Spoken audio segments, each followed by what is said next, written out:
স্বকীয় মিষ্টতায় ভরা গায়ন শৈলীর অদ্ভুত মাদকতায় জড়িয়ে থাকা অসাধারণ ক্ষমতা সম্পন্ন কণ্ঠের জাদুতে যিনি সঙ্গীতের রানী হয়ে উঠেছিলেন, কিংবদন্তি সেই সঙ্গীত শিল্পী গীতা দত্ত ভারতীয় সঙ্গীত প্রেমীদের হৃদয় জয় করে নিয়েছিলেন, মুগ্ধ করে রেখেছেন এবং ভবিষ্যতেও রাখবেন।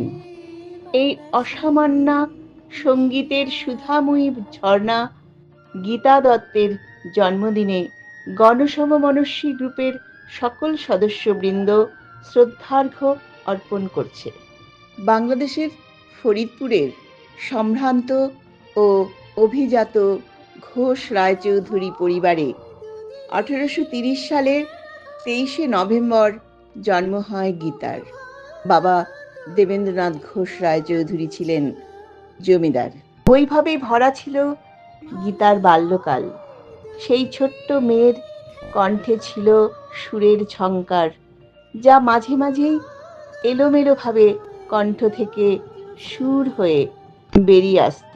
পণ্ডিত হীরেন্দ্রনাথ চৌধুরী নিযুক্ত হলেন গীতার গানের শিক্ষক হিসেবে। সুরের জগতে ঢুকে পড়ে ঘন্টার পর ঘন্টা রেয়াজ করত ওই 10 বছরের মেয়েটি। কিন্তু আনন্দ বা সুখ চিরকালই গীতার সঙ্গে লুকোচুরি খেলেছে, উঁকি মেরে সরে গিয়েছে দূরে। জমিদারি সম্পত্তি থেকে বঞ্চিত হলেন গীতার বাবা দেবেন্দ্রনাথ। এক লহমায় বর্ণাঢ্য জীবন বর্ণহীন হয়ে গেল। দারিদ্র্যে আক্রান্ত পরিবার নিয়ে চলে আসতে হলো কলকাতায়। দেবেন্দ্রনাথ চাকরি নিলেন একটি অটোমোবাইল কোম্পানিতে। কোম্পানি দেবেন্দ্রনাথকে মুম্বাই বদলি করে দিল। গীতারা যে বাড়িতে থাকতেন তার নিচের তলায় একটি নাচ গানের স্কুল ছিল। সেখানে গান শেখাতে আসতেন সেই সময়ের মুম্বাই ফিল্ম জগতের প্রতিষ্ঠিত সুরকার পণ্ডিত হনুমান প্রসাদ। সেদিনও তিনি আসছিলেন গান শেখাতে। বাড়ির কাছে পৌঁছতেই গীতার গান তার কানে এলো। অপূর্ব সুমধুর কণ্ঠের টানে সেই সুরের পথ ধরে এগিয়ে গীতাদের ঘরে কড়া নাড়লেন তিনি। গীতার কাছ থেকে আরো কয়েকটি গান শুনলেন পণ্ডিতজি। শুনে এতটাই মোহিত হলেন যে সাগ্রহে গীতাকে গান শেখাতে শুরু করলেন। কিছুদিনের মধ্যেই নিজের সুরে বৈরম খান ছবিতে গীতাকে গান গাওয়ালেন সমবেত কণ্ঠে। এভাবেই ভারতীয় সঙ্গীত জগতে এক কিন্নরীর প্রবেশ ঘটল। মন বলে তার বেশি পেয়েছি পেয়েছি নিশিরা বাঁকা চাঁদ আকাশে, চুপি চুপি বাঁশি বাজে বাতাসে বাতাসে নিশিরা বাঁকা চাঁদ আকাশে।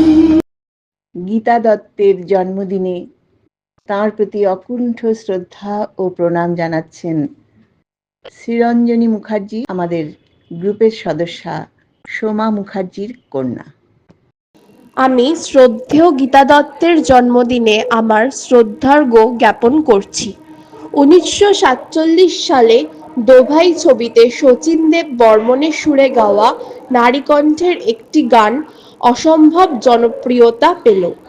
এই গানটির মাধ্যমে সারা ভারতে হিন্দি ছবির নেপথ্য গায়িকা হিসেবে নিজেকে প্রথম জনপ্রিয় করে তুললেন গীতা রায়, যিনি পরে গীতা দত্ত নামে সর্বজন পরিচিত হন। 1951 সালে শচীন দেব বর্মণের সুরে বাজি ছবির গান রেকর্ডিং করতে এসেছেন গীতা দত্ত। গাইছেন সেই সব অসামান্য গান। अपने पे भरोसा है तो ये दाव लगा ले दाव लगा ले, तदबीर से बिगड़ी हुई तकदीर बना ले। তারপর ওনাকে পিছনে তাকাতে হয়নি, গানের জগতে এবং অসামান্য জনপ্রিয় হয়ে ওঠেন।